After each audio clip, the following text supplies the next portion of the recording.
Hello বন্ধুরা, আজকে আমরা জানবো যে আশ্বিনের ঝড় কী আর তামিলনাড়ু উপকূলে বছরে দুবার কেন বর্ষাকাল হয়। তাহলে আমাদের ভারত হচ্ছে মৌসুমি বায়ুর দেশ। মৌসুমি বায়ুর প্রভাব আমাদের ভারতবর্ষে সর্বাধিক পরিমাণে থাকে। এই সময়তে এই মৌসুমি বায়ুর যখন প্রত্যাগমন হয়, যখন চলে যায়, তখন আকাশ মেঘমুক্ত অবস্থায় থাকে। এই সময় খুব একটা বৃষ্টিপাত ঘটে না। তবে প্রত্যাগমনকারী মৌসুমি বায়ুর প্রভাবে করমণ্ডল ও তৎসংলগ্ন অন্ধ্র উপকূলে বৃষ্টিপাত হয় প্রায় 40 সেন্টিমিটার। তাই তামিলনাড়ু উপকূলে বছরে দুবার বর্ষাকাল হয়। কখনো কখনো সামুদ্রিক ঘূর্ণপাতের প্রভাবে পূর্ব উপকূল বরাবর প্রবল ঝড় বৃষ্টি হয়। পশ্চিমবঙ্গকে আশ্বিনের ঝড় বলে। প্রত্যাগমনকারী মৌসুমি বায়ুর সঙ্গে সামুদ্রিক বায়ুর সংঘর্ষে অক্টোবর ও নভেম্বর মাসে বঙ্গোপসাগরে শক্তিশালী ঘূর্ণপাতের সৃষ্টি হয়। এর প্রভাবে বঙ্গোপসাগরের উপকূলের রাজ্যগুলিতে প্রবল ঝড় বৃষ্টি হয়। একেই সাইক্লোন বলে। পশ্চিমবঙ্গে এই ঝড় যেহেতু আশ্বিন মাসে দেখা যায়, তাই তা আশ্বিনের ঝড় নামে পরিচিত। সাইক্লোনের প্রভাবে এই অঞ্চলে একদিনে 50 সেমিরও বেশি বৃষ্টিপাত হয়।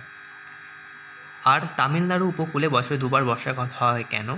না, তামিলনাড়ু উপকূলে মৌসুমি বায়ুর আগমনের সময় জুন মাসে বৃষ্টি হয়।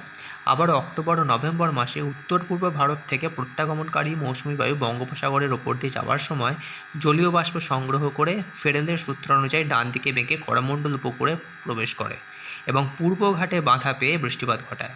এই অঞ্চলে মোট বৃষ্টিপাতের 50% ঘটে মৌসুমি বায়ুর প্রত্যাগমনকালে। করমণ্ডল উপকূল বরাবর মৌসুমি বায়ু প্রায় 6 মাস, জুন মাস থেকে নভেম্বর মাস পর্যন্ত বিরাজ করে।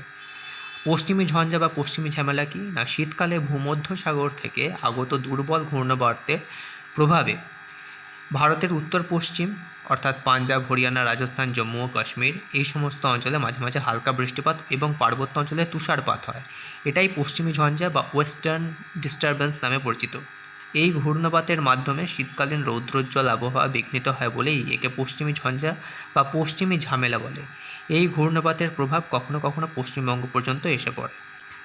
তো দেখা হচ্ছে পরের ভিডিওতে। তোমরা প্লিজ সাবস্ক্রাইব করে নাও আর সঙ্গে থাকো। ধন্যবাদ।